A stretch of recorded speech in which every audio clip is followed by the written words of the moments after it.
Hello class, this is Demetrius Wilson again. These are the strategies for success in chapter 2.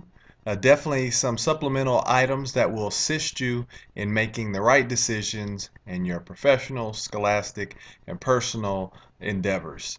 Starting with steps toward achieving higher self-esteem. A lot of things are linked to self-esteem in human relations. So number one, learn to accept yourself. Definitely for who you are, but don't accept yourself in the facet that you say, I don't really need to change anything. Number two, develop an internal locus of control. Know that you have the ability to control and affect how things end up and the outcome ends up resolving in your life. Develop a winning skill. Four, study confident people and the things that they do, how they speak, how they act, and see if you can emulate some of those things. Read biographies of people you admire. Make a list of your greatest talents and accentuate those talents. Stop procrastinating, as we all do. I still procrastinate from time to time. Find a mentor, someone who can help you and assist you in reaching your professional goals. Avoid surface analysis of yourself and others. Use positive self-talk. As you see the video in the modules, positive self-talk definitely works and helps individuals to achieve their goals and get on the right track.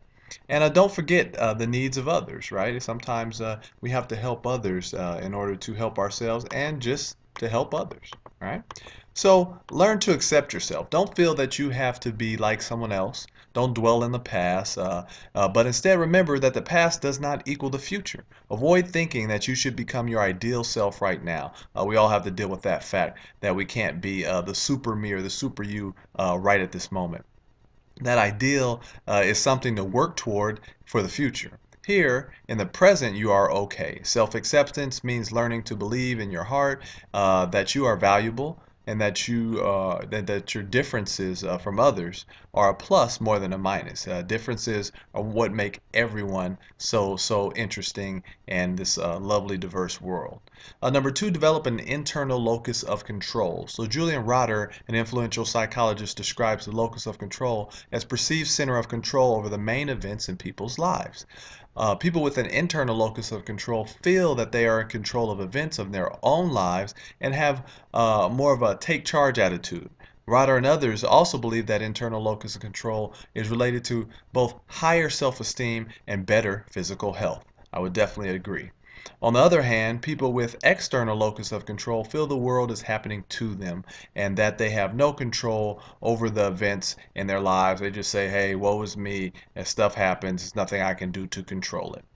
To go back to the earlier example of Sarah, the student in the real world example 2.3 with the low exam score, if she has internal locus of control, she might say, I should have studied instead of watching videos all night with my roommate. And that's the realization I would have come to. Next time I'll do better. If she has external locus of control, she might say, those questions were all too tricky. I can't help it if all the questions came from the chapters that I didn't understand. The instructor is probably out to get me. Anyway, I don't think she likes me. Right? That's external locus of control. Get rid of that really quickly, and we should all have internal locus of control and deal with reality. Number three, you want to develop a winning skill. If you have a special hobby or interest, spend some time cultivating that skill. Developing these abilities helps to put focus on your positive qualities. Like I say, as Aretha Franklin says so well, accentuate the positive and eliminate the negative. Takes focus away from the negative. This adds to your self-efficacy.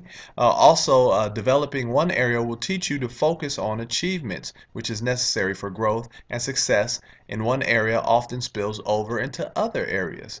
Finally, you'll begin to feel more self-respect. Don't let a day go by without doing something that you can do very well.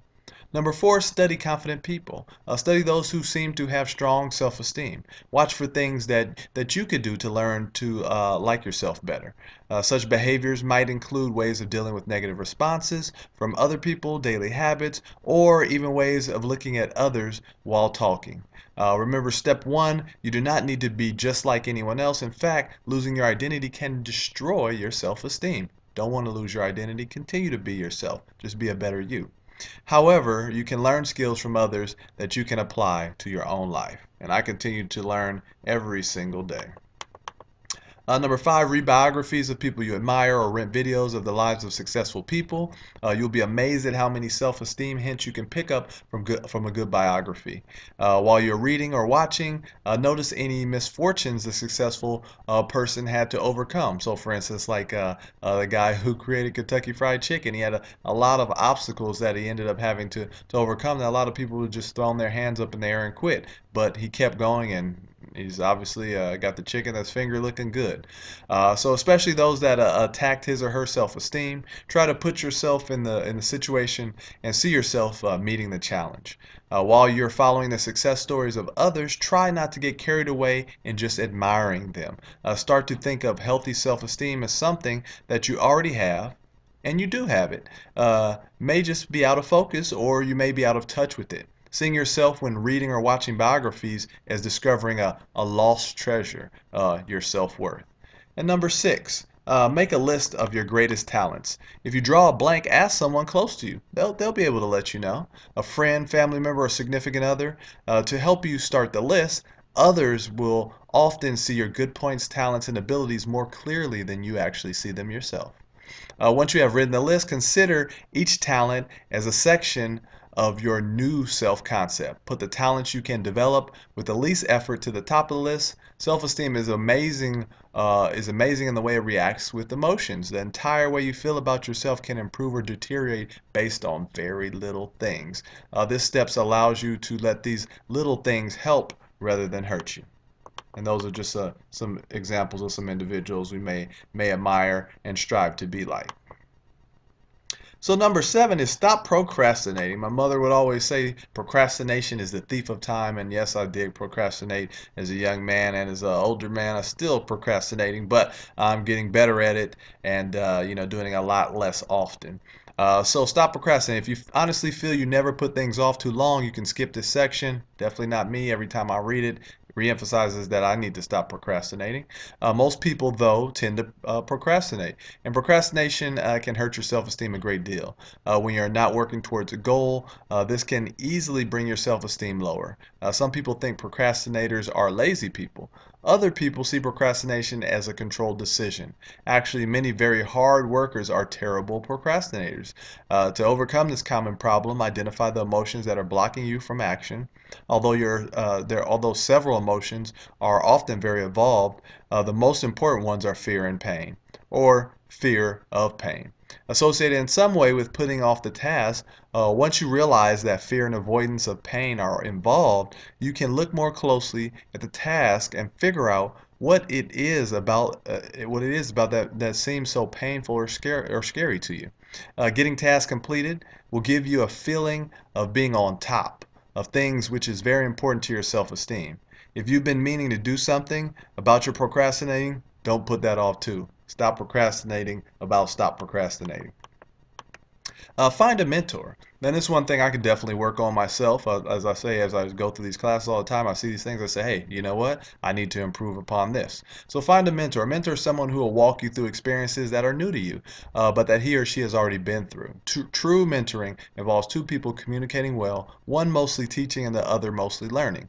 If you find someone who will work with you in this way, you've discovered an excellent method of building self-esteem. Mentors, though, are not always available. The next best person is a role model. A role model is someone you can look to for guidance by example, but who isn't necessarily actively interacting with you. Such a person can help you, although you are doing most or all of the work. Remember that both role models and mentors are people who who will help you to be a better you. Once again, don't lose your identity. Don't try and be that person in the process of adopting their habits. You need to find success in your own strengths, right? So, avoid surface analysis of yourself and others. Surface analysis means only looking at the apparent rather than underlying issues of life. Remember that people around you seem controlled and even smug, could be fighting back pure panic or depression. In this best-selling book, The 7 Habits of Highly Effective People, and The 8th Habit, author psychologist Stephen Covey often talks about the power of being able to see others and yourself in a new light. And I have to work on that every single day by finally understanding the underlying realities, right? Have some empathy and know and understand where their problems really are. Use positive self-talk. For generations, school children have used the proverb, sticks and stones may break my bones, but words can never hurt me. Teachers and parents have taught this, saying to children to help them overcome the bad feelings caused by name calling and teasing. The sad truth, though, is that words can and do hurt, and they even cause permanent damage. The flip side is that words are also powerful healers. The way you talk to others and to yourself about yourself can be a strong force for change in your life. Positive self-talk means telling your subconscious mind that you are a good person and you're doing fine. And please do that every single day. When you're using positive self-talk, don't use sentences like, I want to be a great success. You might ask, why not? Doesn't that statement sound positive? Although it's much better than I want to be a big failure, yeah, true, it can be improved in two ways. First, change great success to great success at self-control, great success at my retail sales job, great success at bowling, or whatever specific goal you have. In other words, be specific rather than general, right? You have to, focus, hone in on that goal. Second, use a present tense form. Say, I am a successful bowler, or whatever you specifically want to improve. These affirmations or positive statements about oneself reinforce positive attitudes. So you might ask yourself, why does this work? Because of what psychologists call the self-fulfilling prophecy, also referred to as the power of self-suggestion. This means that when you believe something strongly enough, it will become reality.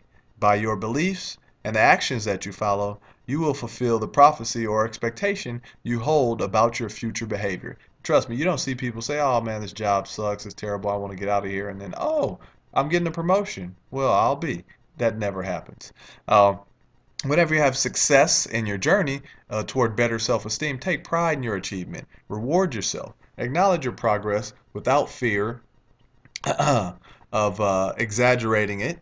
If it was a big deal to you, then it was a big deal. No one else's judgment of your progress is more important than your own. But don't allow your current and past achievements to be enough. If you make that mistake, then you'll stop trying to improve yourself. And then the daily trying is what will make your self-esteem grow in the long run. And you see up here, positive self-talk, self-esteem affirmations. Check those out. You can read those to yourself, post it on your mirror, and read them every single day. I'm effective because I have high self-esteem. I influence my own future by planning and taking action to meet my goals. I'm a success at many things, such as, and then insert your list there. I share my strengths with others. I'm responsible for my own choices. I accept my feelings and manage them effectively. I overcome obstacles to meet my goals. I succeed because I am persistent. I can achieve goals I set for myself or decide when to revise them, and I alone decide what success means to me. Right? Just those few things that get your mind thinking and get your body moving in a totally different direction. Self-fulfilling prophecies can come from your beliefs about yourself and also from your buy-in or taking the fact that beliefs that others hold about you. So I'm going to skip through it a little bit more just for the sake of time to get this wrapped up in 15 minutes. But, read the rest. It's in your textbook. It's good, very good information. And number 11 is don't forget about the needs, forget the needs of others. Competitiveness can keep people from allowing others to achieve the same things they are achieving. If you have this level of competitiveness, I definitely do, get rid of it. When you are a manager or in a position of leadership, remember the awesome power you have for both good and bad over the person who works for you. Don't go overboard, though, in giving into others' needs, right? So you give, but don't give them too much because you know how the natives may be. So definitely don't forget the needs of others and help those. All right.